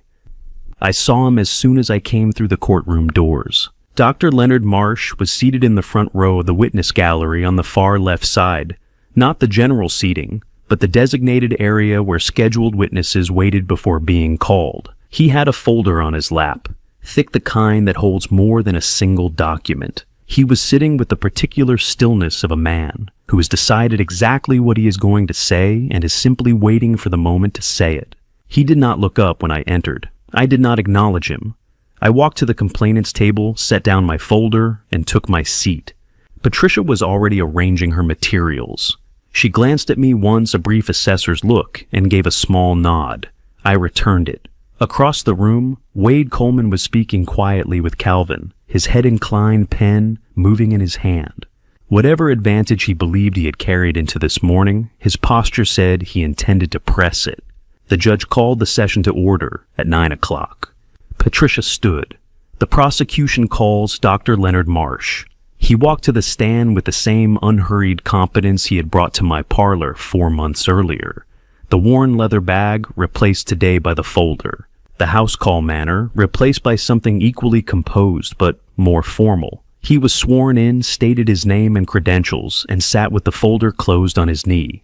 Patricia began with the medical evidence. She walked him through the laboratory findings, the clinical assessment, the formal determination that I was in full possession of my faculties at the time of the guardianship petition. Coleman had challenged this material on the second day. Patricia was rebuilding it now, with the doctor present and subject to direct examination. Doctor, Marsh answered each question with precise clinical language and without embellishment. He was, as I had understood him to be, from the beginning a man who did not need to perform confidence because he simply had it. Then Patricia shifted. Dr. Marsh, she said, you indicated that you were familiar with the complainant prior to this case. Can you describe the nature of that familiarity? Coleman was on his feet. Objection, relevance, goes directly to the credibility of the witness's prior testimony regarding the 2003 land case, Patricia said. The defense introduced that case. We are entitled to address it fully. The judge looked at Coleman for a moment. Overruled. The witness may answer. Dr. Marsh opened the folder. He described his father, Raymond Marsh, a man who had run a small cattle operation in eastern Madison County on 60 acres that had been in the family for 3 generations. He described the insurance dispute that had threatened that property in 2003, a structural damage claim denied by the coverage provider on grounds that when examined in court did not hold. He described the pressure that had come from the insurance company's legal representative's pressure that, in his understanding, had been applied not only in the courtroom, but through channels that operated alongside it. He described the ruling. Judge Hargrove found in my father's favor, he said. The property was preserved. My father kept it until he passed in 2005. Patricia held up a document in a clear protective sleeve. Dr. Marsh, I am showing you what has been marked Prosecution Exhibit 17. Can you identify this? He looked at it.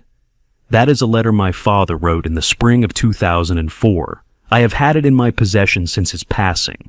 The letter was entered into evidence and the relevant portion read aloud by Patricia in the measured tone she used for material that needed to land without theatrical emphasis. I attempted to express my gratitude to Judge Hargrove on 2 occasions. On both occasions, he declined. He said the ruling reflected the evidence and nothing more, and that if I wished to express gratitude for the functioning of the legal system, I should direct a contribution to the Madison County Legal Aid Office, which I did. I want it recorded somewhere that there are still men in positions of authority who use that authority exactly as it was intended. The letter was dated March of 2004. Patricia set it down. No further questions. Coleman stood for cross-examination. He approached the stand with the measured confidence he had maintained throughout, and he returned to the renovation contract, the repair work performed on the Hargrove property that he had framed. The day before, as a potential benefit flowing from a favorable ruling, he asked Dr. Marsh whether he was aware of the contract. Dr. Marsh said he was not personally aware of it. Coleman pressed was the contractor not associated with families connected to the 2003 case. The contractor, Patricia said from her table without rising, was Mr. Harold Briggs, the complainant's brother-in-law by his late wife's family. He performed the work in 2007, 4 years after the ruling. The Briggs and Marsh families have no documented connection. This was established in the materials provided to the court yesterday evening. The judge looked at Coleman. Coleman looked at his notes. There was a pause of perhaps 4 seconds, not long in the ordinary flow of a courtroom session, but the kind of pause that a room notices. Coleman asked 2 more questions that did not recover the ground he had lost, and then said he had no further examination. Dr. Marsh gathered his folder. Before he stepped down from the stand, he turned and looked directly at me. Not at the gallery, not at the judge. At me. My father asked me to thank you, Judge Hargrove, he said. His voice was level, but carried the particular weight of something that has been held for a long time. I'm sorry it took 21 years. I looked down at my hands on the table. I had spent a career keeping my face still in moments that required it. I kept it still now, but I looked at my hands, Eleanor's watch on my left wrist, the scratched crystal catching the courtroom light, and I allowed myself one moment that belonged entirely to me and no one else in that room. Then I looked up. The jury had shifted, not dramatically, not the visible collective movement of a group responding to theater, but the quality of attention in the box had changed in the way attention changes when a room has received information that reorganizes what came before it. Several jurors were looking at the defense table. Calvin was looking at the floor, not at Coleman, not at the judge, not at me. At the floor directly in front of his chair, with the particular stillness of a man who has gone somewhere internal and does not yet know how to come back from it. I observed this. I recorded it in the way I had always recorded things, without interpretation, without projection, simply as a fact about what was present in the room at that moment. What it meant I did not say. Some things mean themselves. Dorothy walked to the witness stand without looking at me. I understood that. We had not spoken since the phone call 5 months earlier, the one I had placed in anger with Serena's voice still in my ear, and the damage from which had not been repaired because the circumstances had not permitted repair. Dorothy had done what she did, the investigation, the journal, the cooperation with George, without any reconciliation between us. She had done it because it was right, and because she was the kind of person who does right things regardless of the personal cost. She was 63 years old. Her hair was silver, and pinned back cleanly the way she had worn it for as long as I could remember. Her hands, when she settled them on the rail of the witness box, were absolutely still. Patricia stood. "Ms. Hargrove, can you describe your relationship to the complainant?" "He's my brother," Dorothy said. Her voice was clear and unhesitating. "Older by 2 years. We grew up on the same property he's trying to keep." She began with the visit in July, the afternoon at the farm, the apple pie, the walk to the equipment barn. She described what she had actually said in the kitchen that evening with Serena. Nothing about attorneys, nothing about capacity, nothing about legal trustees. She had talked about the roof on the equipment barn. That was the full extent of it. She described the phone call that followed, and the drive back to the farm 3 days later, and standing at the front door, knocking until her knuckles were sore, while her brother stood on the other side of it and did not open it. Coleman objected twice. Both objections were overruled. Then Patricia introduced the journal. Dorothy explained how Eleanor had given her the lockbox quietly without ceremony in the last difficult months of her illness, and had asked her to keep it safe and open it only if it became necessary. She described the night she opened it alone at her kitchen table in Boone, after she had already begun to understand what had been done. Patricia held up the journal in its evidence sleeve. She turned to a specific page marked with a small tab and read aloud. The room was already quiet. It became quieter. "There is something wrong with this woman. She looks at Thomas's land the way a hawk looks at something small in a field below it. She is patient in a way that frightens me. She asks questions that sound like care but feel like inventory. Calvin looks at her the way a man looks at someone he is afraid to disappoint. I do not think he is a bad person. I think he is a weak one, and I think she knows exactly how to use that. I am afraid of what she will do when I am no longer here to see it." Patricia set the journal down. The silence in courtroom 4 had a texture to it, the specific quality of a room full of people who are not moving, because moving would interrupt something.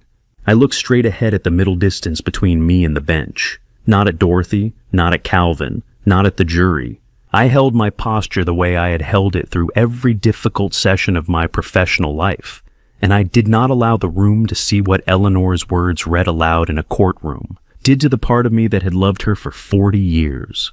I had known what was in the journal. George had read me the passage months ago. I had lived with those words long enough that they should have lost their capacity to reach me. They had not. Coleman's cross-examination of Dorothy was brief and by his standards restrained. He questioned the chain of custody for the journal. How could the court be certain the entries had not been made or altered after Eleanor's passing? Dorothy answered with the patience of a former school teacher explaining something to a student who was asked a question. They already know the answer to the journal had been in a locked box in her hall closet for nearly 2 years, and the handwriting had been verified by a document examiner whose report was already in the court record.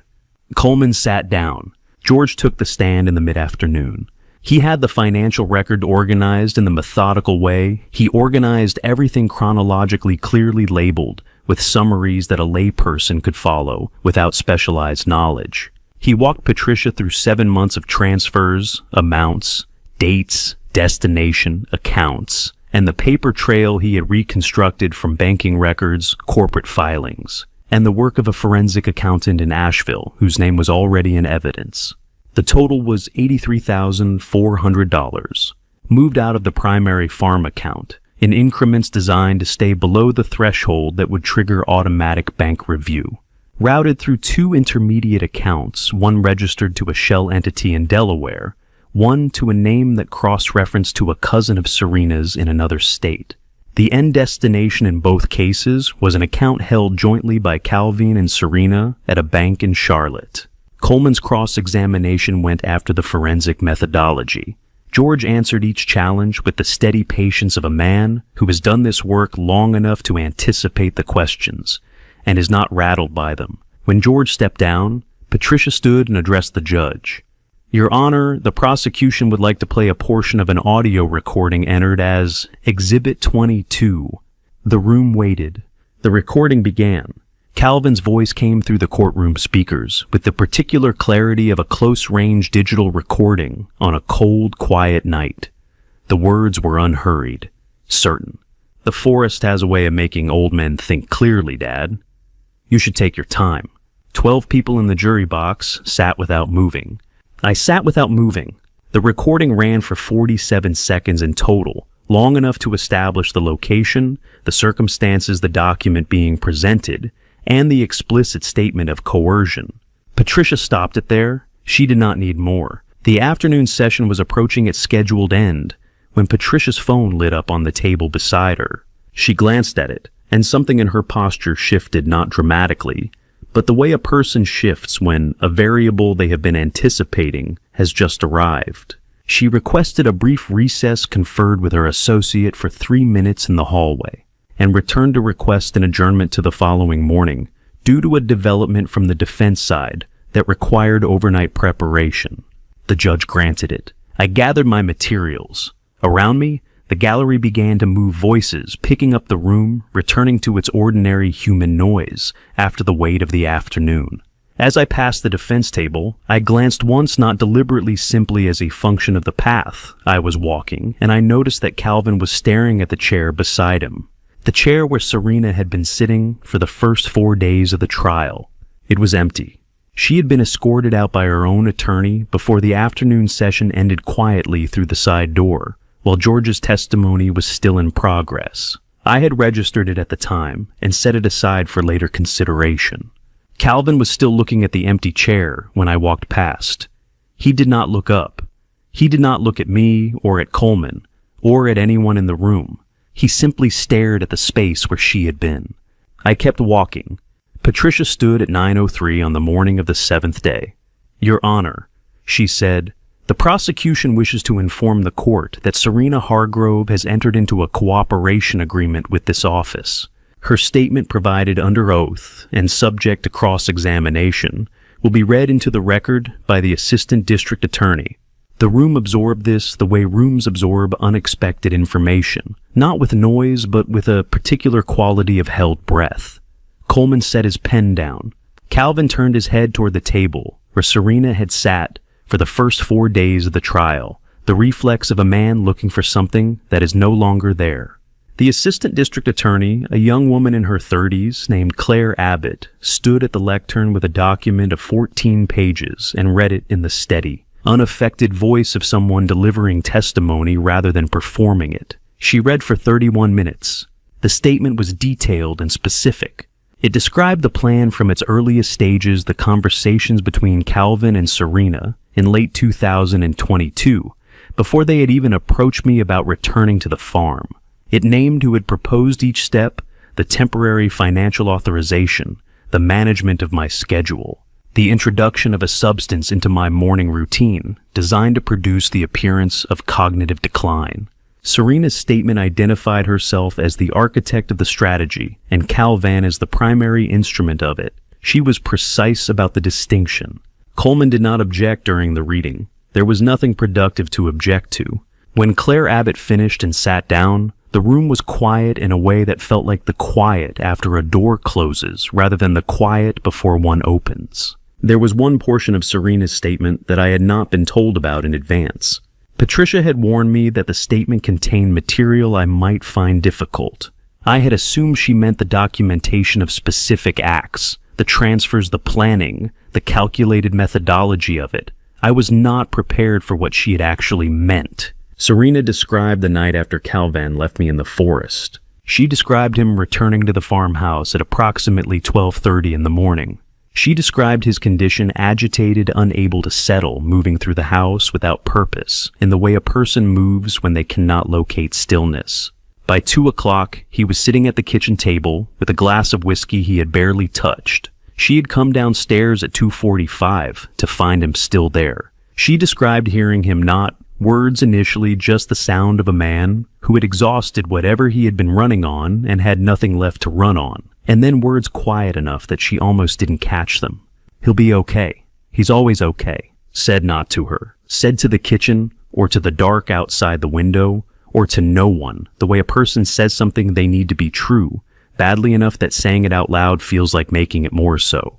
Claire Abbott read this passage in the same steady voice she had used for everything else. She did not inflect it. She did not need to.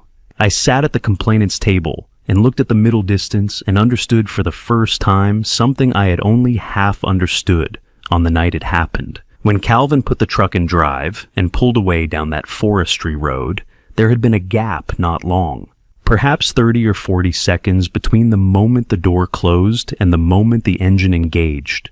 I had registered it in the dark and not known what to make of it. Now I knew. He had sat in that truck with both hands on the wheel, and he had not moved for 30 or 40 seconds. And then he had driven away.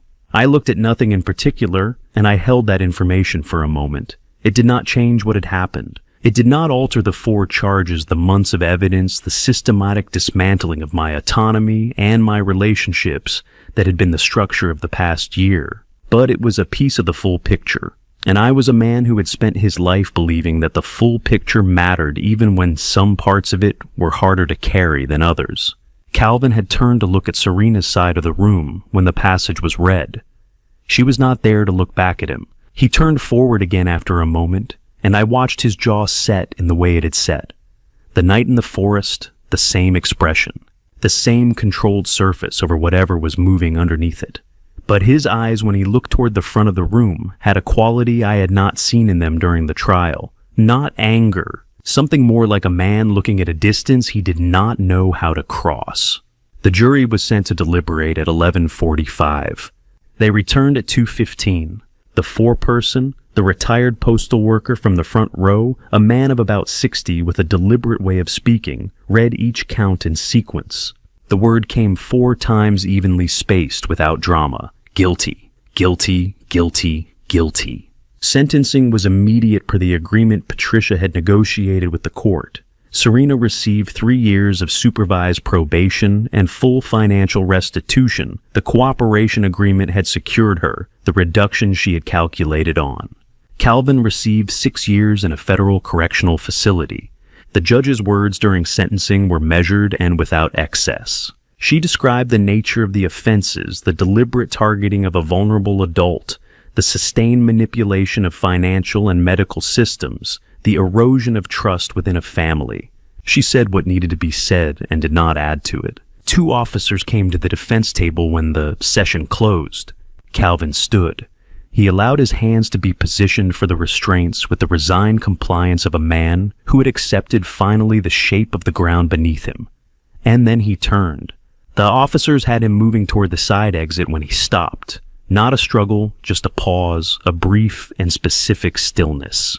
He turned his head and found me where I was standing near the complainant's table, still gathering my materials, and he looked at me the way I had looked at him in that forestry road directly, without deflection, without anything between the looking and the being looked at. He said 2 words, quietly, low enough that I doubt anyone beyond the immediate space heard them. "I'm sorry, Dad." Then the officers moved, and he moved with them, and the door to the side corridor opened and closed, and he was gone. I stood at the table with my folder in my hands. I did not answer him, not because I had nothing to say, but because what I had to say was not something that belonged in a courtroom in that moment, with officers present and a gallery beginning to move around me. What I had was something larger than the occasion could hold. The 2 words I had waited for had arrived too late and right on time, simultaneously, in the way that the things we wait for sometimes do. I stood there for a moment longer. Then I picked up my things and walked out into the February afternoon. The February light outside the courthouse was cold and exact. That is the particular quality of winter light in the Carolina mountains. It does not soften things the way spring and summer light does. It simply illuminates them plainly at whatever angle it finds them. Standing on the courthouse steps with my folder under my arm, I felt it on my face and thought that there was something appropriate about that. Dorothy was waiting at the bottom of the steps. She did not say anything when I came down. She took my free hand in both of hers and held it for a moment. Not a hug, not a formal gesture. Just the particular pressure of a person who has been through something with you and wants you to know they are still there. I squeezed back once. That was sufficient. George stood a few feet away, looking out at the parking lot, with his hands in his coat pockets, giving us the space the moment required. He had the composure of a man who understands when to be present without being intrusive, a quality I had valued in him for 35 years, and valued more in that moment than I knew how to say. 3 reporters had assembled near the bottom of the steps.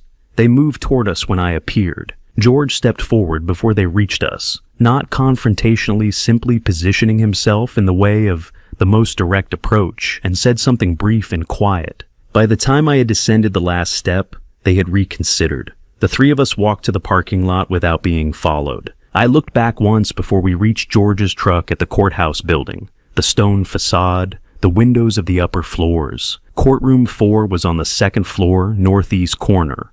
I could identify the windows from outside, from 34 years of knowing the building's interior. I had walked out of that courthouse after a great many sessions over the years. I had always been the last one to leave, the last to gather materials, the last to check that the room was in order, the last to let the door close behind me. Today I had walked out in the middle of the afternoon, with the building still occupied, the lights still on other people's proceedings still underway. It was a different kind of leaving. The weeks that followed had a quality I had not anticipated, not relief exactly, and not emptiness. More like the specific stillness of a house after a long noise has finally stopped, when you are not yet certain whether the quiet is permanent or only a pause. I returned to the farm alone.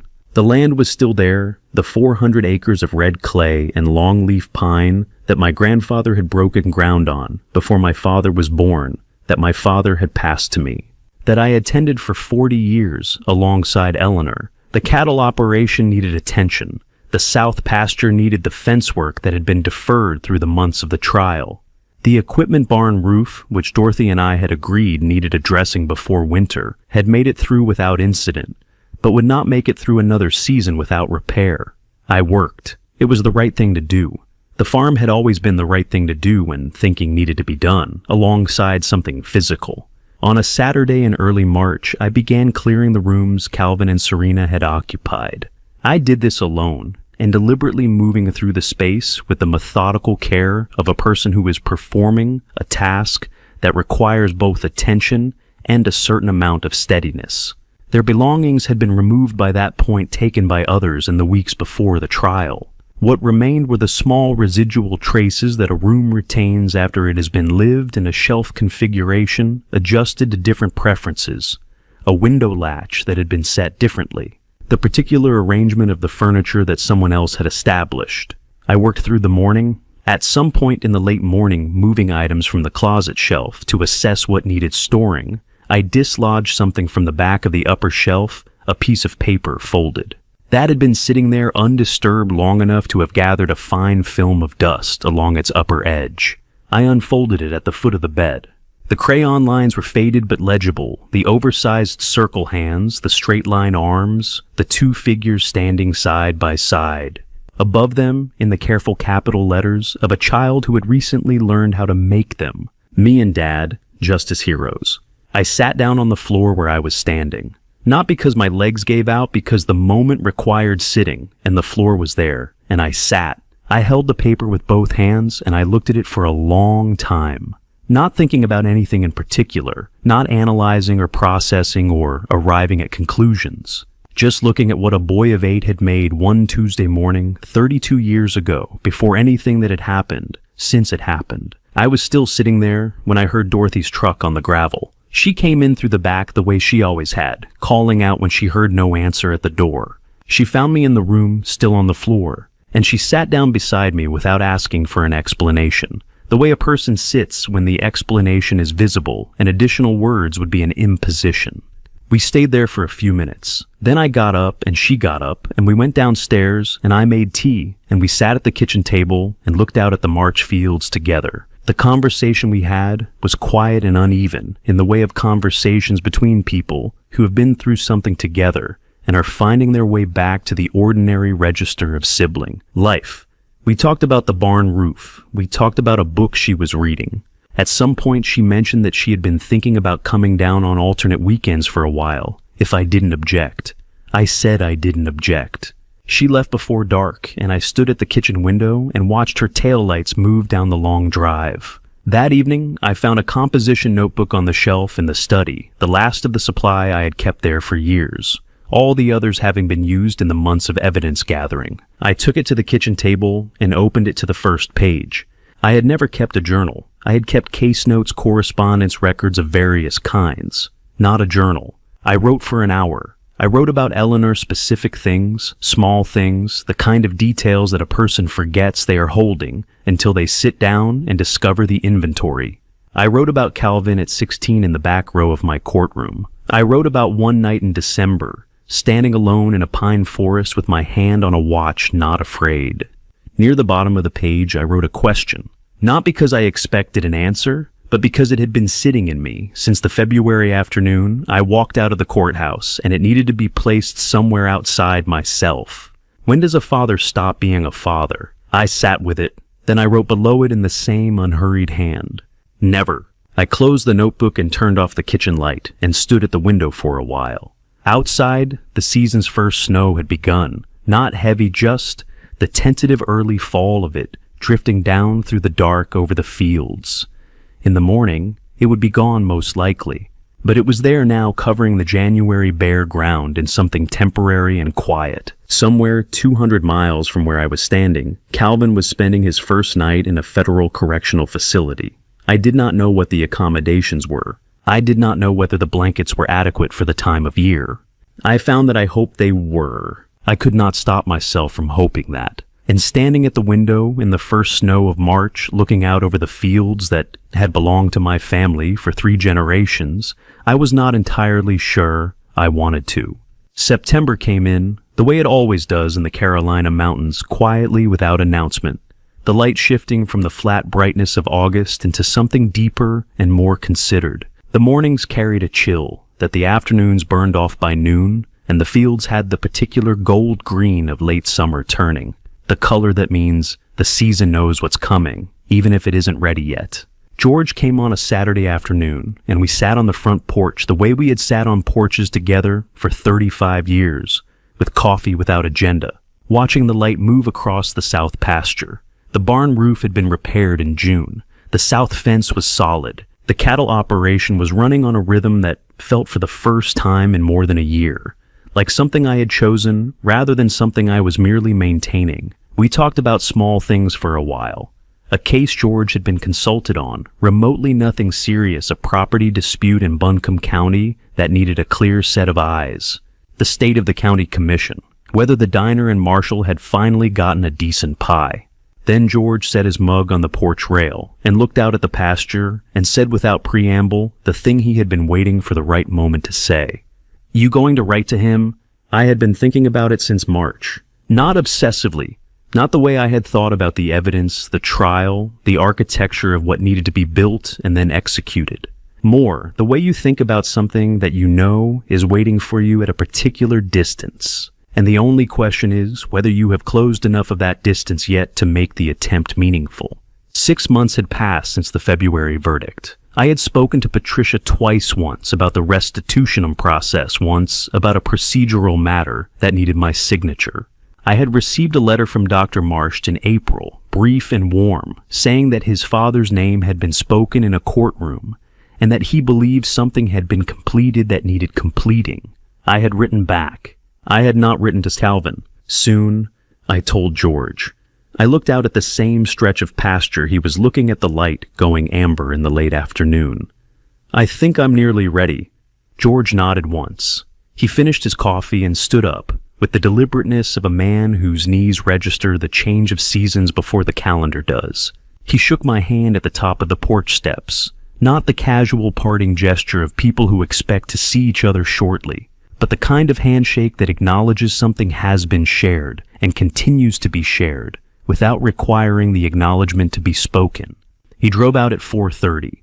I watched the truck reach the end of the drive and turn onto the county road, and then I stood on the porch alone for a while, with the last of my coffee going cool in the mug. I thought about what I had learned, not the events those I knew, with the precision of a man who had written them down and lived through them and watched their consequences unfold in a courtroom. What I had learned was something more difficult to locate and more resistant to being organized on a page. Something about the relationship between two things I had spent my career treating as related but distinct. The law punishes conduct. That is what it does, and what it is designed to do. And in the right hands, it does that work with a justice I continue to believe in. I had watched it work imperfectly slowly with all the friction of a human institution, but genuinely over 30 years in more cases than I could number. But the law cannot restore what it did not damage. It cannot return a boy to the man that boy became, or give back the decades between a crayon drawing and a courtroom, or undo the particular grief of a father who sat across from his son and watched a jury deliver the verdict both of them had made inevitable. The farm was mine again. The accounts were cleared. The legal apparatus had done what legal apparatus does, and it had done it correctly. What the law had not returned, what no sentence could have returned, was the boy who drew that picture. Mourning him was something I would have to do on my own schedule and my own time, without any institutional framework to give it structure. That was not a failure of the system. That was simply the limit of what any system can do. Healing is not in the verdict. It lives somewhere further down the road in territory the law cannot enter. I went inside when the light began to go. The study was quiet, the late afternoon kind of quiet that has settled in, rather than arrive the kind you don't notice until you stop moving. I sat at the desk and took a sheet of paper from the center drawer, the good paper, the kind I use for correspondence that mattered. I placed it on the desk in front of me. Then I reached to the left side of the desk and picked up the watch. Eleanor's watch.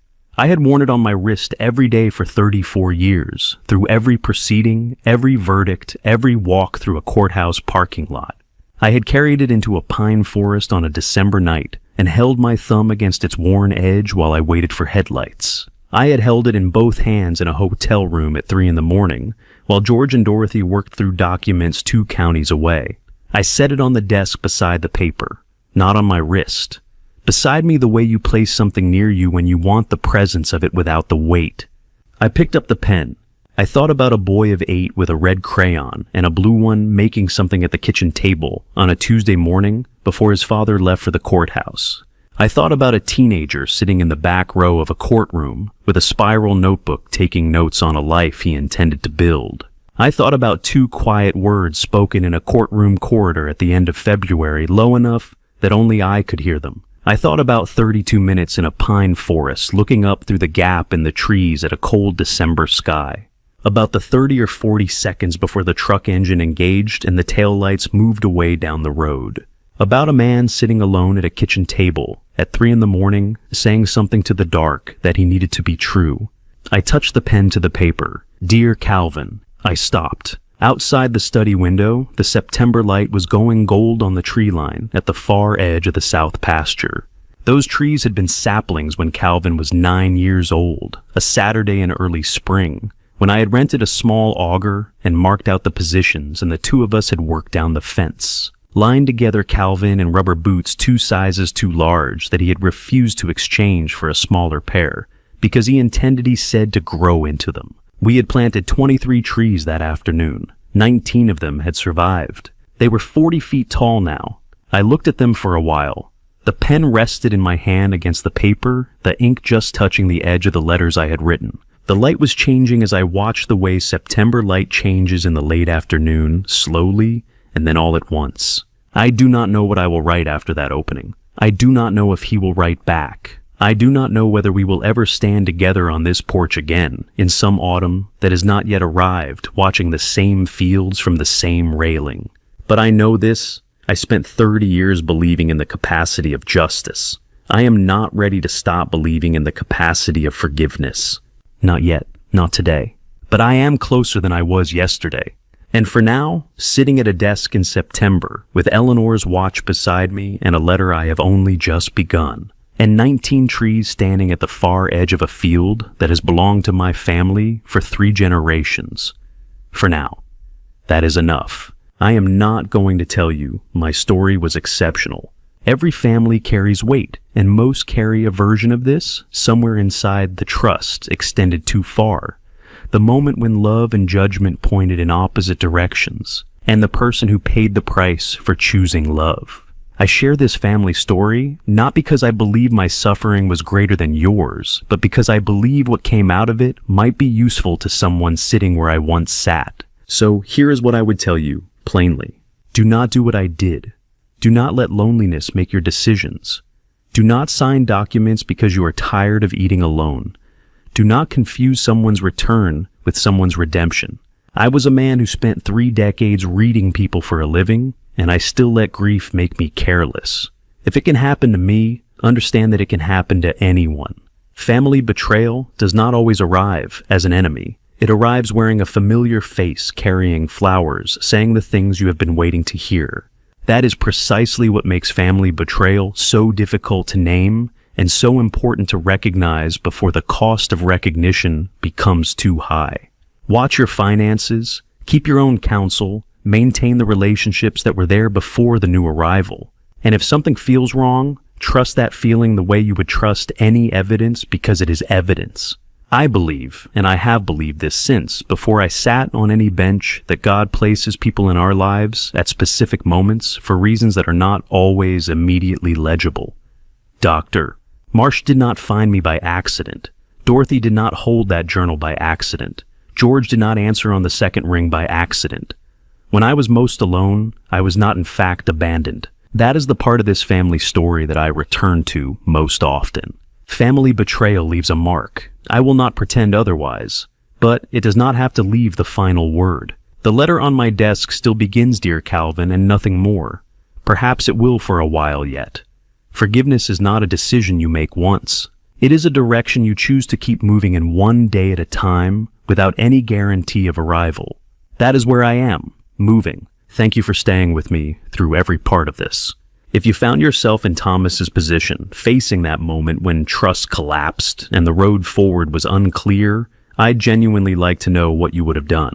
Leave your thoughts in the comments. And if this family story meant something to you, consider subscribing so you don't miss what comes next. A note. While this story draws from real emotional truths and social themes, certain elements have been shaped for narrative purposes. If this style of storytelling isn't your preference, there's plenty more on this channel. Find what speaks to you.